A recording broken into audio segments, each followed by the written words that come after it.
Hello, everyone. Welcome to the You Unleashed podcast. I'm your host, Femi Akinyemi, and I'm so excited for you to join me this week, where we'll be sharing some amazing nuggets and just tips, tricks to help you maximize your week and make the most of your week. So before we go on, I have a quick ask. If you're watching this on YouTube, please subscribe on our YouTube channel. Click subscribe so you get the latest content. And if you're on any of the podcast platforms, do subscribe so you can get the latest updates when they come.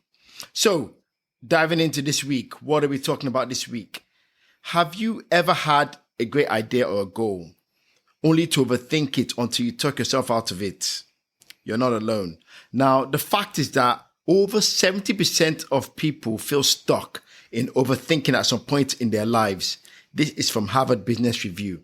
So you'll be able to reflect on your lives and realize that there must have been a time where you had a big goal, a big vision, a big promotion, something you wanted to achieve. And the more you thought about it, the more complicated it became. And the more complicated it became, the less you felt like doing it, the less capable you felt of achieving it, until it became so overwhelming that you just ended up packing in the idea. So in this episode, really, we're going to be talking about exploring why inaction happens to all of us. Inaction can also be a form of procrastination.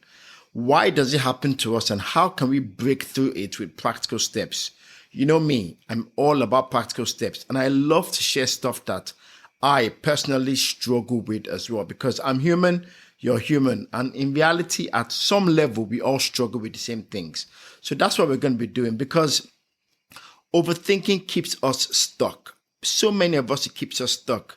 And the year is only just beginning. So this is something we absolutely have to nail down, break this habit, and be able to get into a place where we're just building and achieving and achieving and achieving. So let's get into this now. So why does inaction happen? Why does getting stuck happen? The root cause of inaction really is a number of things. There's three things I'll talk about. One is the fear of failure. And you see what's happening. It's circling back to our episode last week where we spoke about fear. If you haven't listened to our episode last week, I encourage you to go listen to it. We break down fear and how it paralyzes us. So number one for inaction, and the reason for inaction, is the fear of failure or making the wrong decision. You think, if I invest all my money in this new business, if I invest all my time in this idea, if I invest all my emotions in this person, what if it goes wrong and it's the wrong decision? Okay? Number two, perfectionism. You're waiting for the perfect moment or the perfect outcome. You're waiting for things to line up to give you the confidence that it's going to happen. Because perfectionism and waiting for the perfect moment is really about me or you waiting for things to give us a guarantee. Newsflash, there is no guarantee that you're going to be successful. Number three, overwhelming goals that feel too big to start. Your goals just feel too big. And really, there's a trick around your goal being too big. It's good to have a big goal. It's amazing because you really should have goals that are bigger than you. You should have goals that stretch you. You should have goals that make you feel like, I can't do this by myself. I need some higher power, some faith, some belief, something to plug in to give me that rocket fuel for all the physical activity that I put in myself. So those are the three things. So what's the impact of overthinking? Number one, missed opportunity, wasted time, and increased activity. Let me ask you a question. Is there any of you here that had this experience? You had a great idea that came to you and you thought you were going to do it and you put it off. And then a few months later or a year later, someone else is doing the exact idea you had. And all of a sudden you're thinking, oh, I wish I should have done that.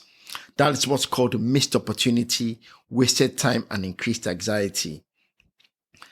And let me give you something to think about for this. A lot of time we think about the missed opportunities, but we don't think about that we're missing out on learning. Because whatever happens, that missed opportunity, you'd have learned something, you'd have made new friends, you'd have built up knowledge, and you'd have learned a way not to do what you wanted to do.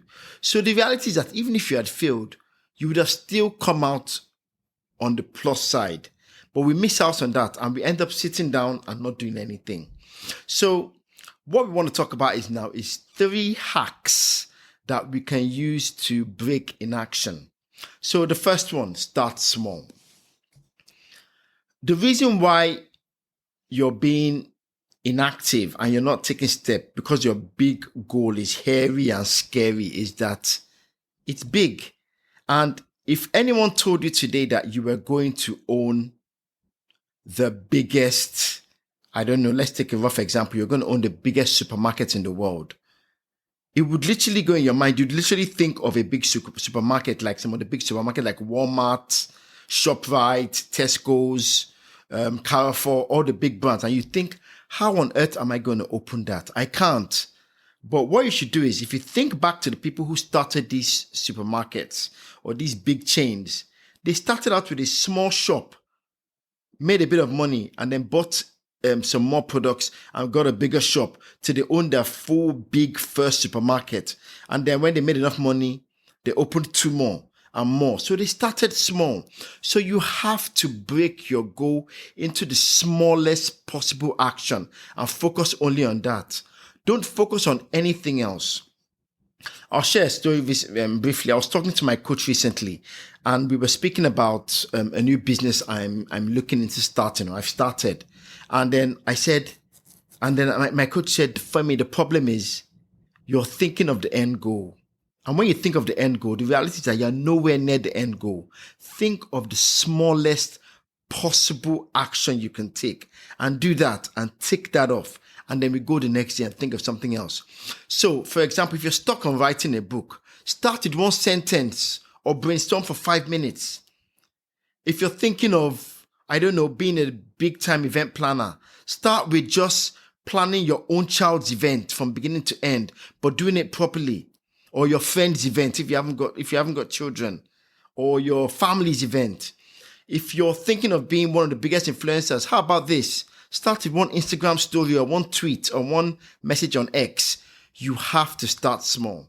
And why does this work? Small actions reduce overwhelm and they build momentum. So the small action immediately just makes you feel, okay, this is achievable. I can achieve this. This is a small ask. And also you do it once, you feel, okay, I feel good about myself. And then you tick off another action. And then you start to build momentum till you become a big ball that is just gathering up speed. And then you just start to tick off things. So here's a practical tip I want to give you for this week. Set a timer for 10 minutes and just start. 10 minutes, do a little bit of whatever it is you want to achieve. And after that, take a break. Often starting is the hardest part. That is the hardest part of anything. Just starting. So that's hack number 1, start small. So before we go on, breaking through inaction requires clarity and support. So speaking of which, here's something successful people often don't share, but they do. Successful people have coaches. They have coaches that help them break their biggest glorious versions into smaller things that they achieve. I remember seeing a picture of Jay-Z and Warren Buffett. And this was when Jay-Z, the rapper, was trying to get into investment. And he sat down with Warren Buffett and he gave him little bit of things to do. So you see, even some of the most popular rappers in the world, most successful people, have coaches.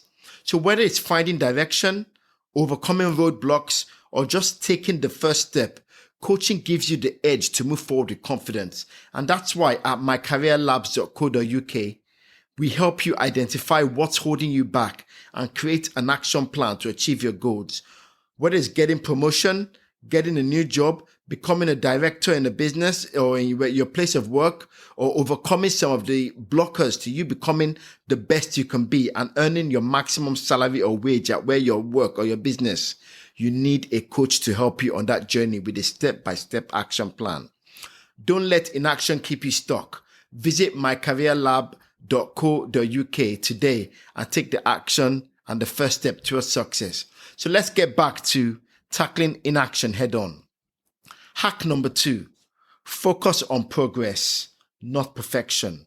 I'll say that again. Focus on progress, not perfection. So how do you do this? Shift your mindset to prioritize progress over perfection. You hear these things said a lot now. Trust the process. What I want to tell you is forget about the end goal, the end vision, what you're trying to achieve. Your number one objective should be, let me just make a little bit of progress. I don't want to just get to the end goal right now because that's so far away. Let me just make a little bit of progress. So let me give you an example. A lot of us wait till everything is just perfect, but I would say just start. And as you start, you refine as you go along. I'll share a personal example. I remember when I started this podcast, I didn't have any equipment and I would sit down in a small cupboard and I'd be sweating and I'd have my phone and I'd speak into my phone and record the first podcast. I encourage you, listen to the very first podcast on the Unleashed podcast episodes. You will notice a difference. There was even no video then. But what I learned after that was that, okay, you need a microphone, you need a camera, you need a studio, you need somewhere that is soundproof. You need all of these things. And as I started to discover these things, I got better. So why does this work? Perfectionism paralyzes action. I cannot begin to tell you the number of people I've coached or I've spoken to who, because they're so focused on being perfect, they get paralyzed. And there's something we always talk about. We call it paralysis analysis or analysis by paralysis. Just do it. The reality is that by starting, you are already 80% better than the rest of the world because at least you started. Progress, even if it's imperfect, builds confidence. Confidence comes from ticking the box, saying, I did it. I'm getting better and better. So here's a practical tip. Think of progress as a staircase. Your vision, your goal is the top of the stairs, and every day you're climbing the staircase. One step at a time gets you closer to the top. Hack number 3, create accountability. This is a mixed one because you always hear people say, don't share your goals with anyone, don't do that. And that makes sense. But what you should absolutely do is internalize your goal till it becomes your goal and you're absolutely sure this is something you want to achieve. Then share your goal with someone who can hold you accountable. And it has to be someone who can hold you accountable. Don't share your goal with someone who is always negative, someone who doesn't believe in you, someone who doesn't encourage you, or someone who has never achieved anything like what you are trying to achieve. Share your goal with someone who understands the journey you're trying to go on and who will hold you accountable. A good example, tell a friend, someone you respect, or a mentor or a coach, your goal and set regular check-ins to report your progress. Another thing you can do is find someone else that wants to achieve something and have a weekly call where regularly you touch base with each other and find out how you're getting on. So why does this work? Accountability provides motivation and the support to keep you moving. It provides the motivation and the support because the support is the person encouraging you, saying, Femi, come on, you can do this. So here's a practical tip. Join a community or find a mentor to stay committed. And again, you can visit my career lab, our sponsors of this podcast, and there you can get a coach or a mentor to support you on this journey. So the key takeaways and actions for this, I'll recap the 3 hacks. Number 1, start small and take the tiniest step first. Just take a tiny step. In Atomic Habits by James Clear, he says, take small steps because these small steps are a vote for the person you want to become. When I started my podcast, me recording a podcast every week was a vote for myself becoming a podcaster. You want to start a business, you want to write a book, you want to become an event planner, you want to own a school, you want to get into properties, you want to get a promotion. Start with one tiny step. Number 2, focus on progress, not perfection. Just begin and adjust along the way. The most important thing is you start, because when you start, you have the confidence of starting, you know what you're doing wrong, and you can begin to adjust as you go along the way. Number 3, share your goal with someone who holds you accountable, someone you respect, someone who honors your goals, someone who honors what you're trying to achieve, and someone who has been down that road or has achieved something and understands what it takes to discipline yourself and focus. Okay, so takeaway actions. Write down one goal you've been procrastinating on. Identify the smallest step you can take today and share your goal with someone who will hold you accountable. So, as I wrap up today, here's my final message to you. Action beats inaction every day. They say culture beats strategy. They say action beats inaction. Even though you're doing the most tiniest thing, you're way better than someone who hasn't even started or done anything. So action beats inaction every single day of the week. So don't let fear or overthinking keep you stuck. Take that first step today. Number 2, if this episode inspired you, share it with someone who needs a push or to take action. And if you're someone who's already an action person, share it with someone who needs to hear this to take action. And don't forget to subscribe for more insights on YouTube, on the podcast platform, and leave a review. Share a good message. Get unleashed. And getting unleashed is about taking action every day. You cannot become unleashed if you're stuck. You only become unleashed by taking the chains off. And you take the chains off by taking one step at a time, finding someone to hold you accountable, and focusing on progress, not perfection. I hope you have an amazing week where you make progress. 2025 is going to be about us all achieving our greatest, most amazing goals. Because when we come back at the end of 2025, I'm hoping we're all sharing these wonderful goals with ourselves. So find someone out there to encourage. If someone comes to you to ask for support and accountability, make sure you back them and don't give them negative vibes. And you yourself get someone to encourage you. Go out, smash the week, achieve one little thing. And for me, it's get unleashed, stay unleashed.